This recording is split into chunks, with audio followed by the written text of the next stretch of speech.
Welcome, mad scientists. We're here with another episode of our Touchdown Labs.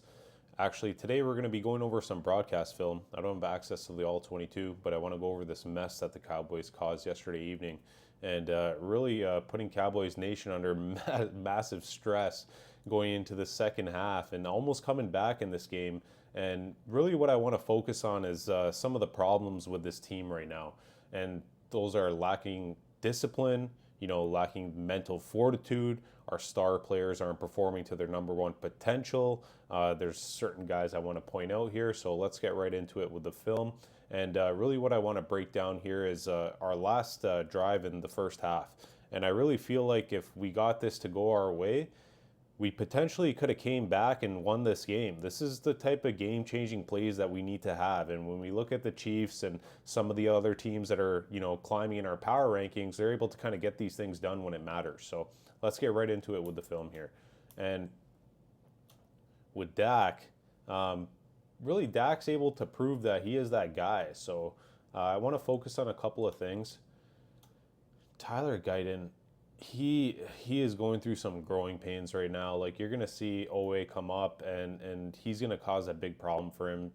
The Terrence Steele's not doing any better either. Like, this pressure that's coming in from the edges, it's not good for the Cowboys. And you can see here that these ends, they're already here. Matabuke's about to go up and tackle Dak, and there's nothing he can do. Dak's trying to do as much as he can, kind of making the space and getting out, but Dak's making plays, man. He's trying to show everybody that he doesn't need CeeDee Lamb to, make it work, and that should be how it is. Like, you're going to see CeeDee Lamb's covered up here pretty good too. Marlon Humphrey's kind of beating him up all game, and he's frustrated, man. Like, he's not getting the ball. He's kind of yelling at us on the sideline. This is before he kind of even spazzed out. Let's go to the next play here. With 19 seconds left, we do a pretty good job in our hurry-up offense, and that's something Dak's done well, really during his time here. Look at this. Look at how we're stacking the box, and Baltimore's not giving us a chance.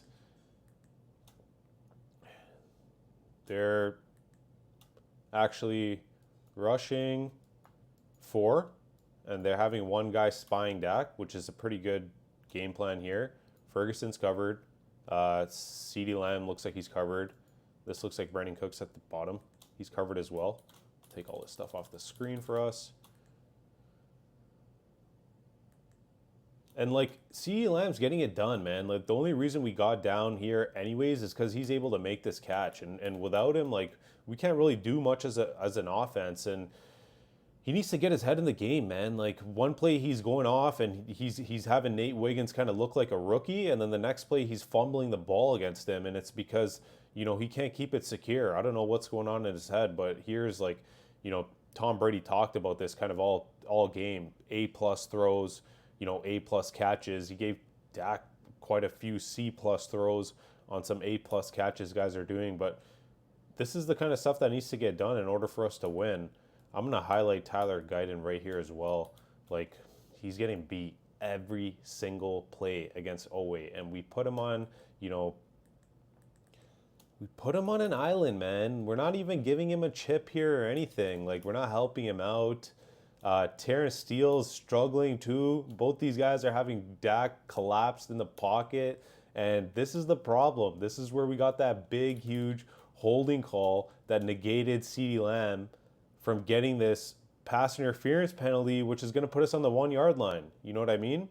And CeeDee Lamb's, I think he's frustrated here because Dak's not throwing him the ball where he needs it to be. I think CeeDee Lamb wanted the ball kind of in front of him so he can make this catch, and it's underthrown. And that's why he's like, what the hell's going on? I could have got this touchdown. And it's more so like, Dak, come on, man, get me the ball where it needs to be instead of what's going on with the holding penalty that Tyler Guyton did. And I'm going to go into this. This is terrible coverage. I can't believe this happened, guys. Like, I feel like this was kind of the momentum shift of the game that we were looking for and we didn't get. Nate Wiggins going up against CeeDee Lamb. Let's take that shot. It's a rookie cornerback. Doesn't know what he's doing. Gave up that other play to CeeDee on the sideline as well. But, look at this.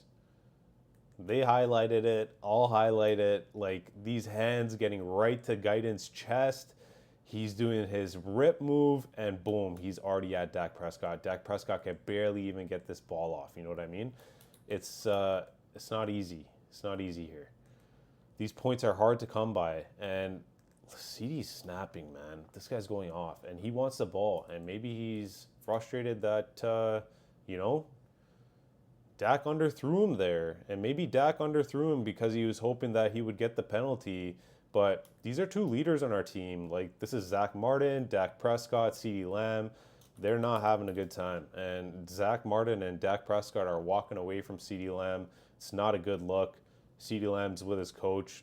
He's hanging out with the defense here as well. This is the frustration. This is the frustration that's building within the fan base. This is the frustration that's building within the team. Top paid player, top second paid wide receiver in the NFL, and the top paid quarterback can't get a connection. And the answer you get from them in the post game, CeeDee walks away, doesn't even give us an answer, and Dak says, "Hey, don't you think I would know what it is by now?" It's not what I want to hear. Guys, I'm wearing my Micah Parsons jersey right now. This is the only guy on the team that has any accountability for what the hell is going on right now. And he's saying that he's staying in his gap. Nobody else is going in their gap. Nobody's helping him.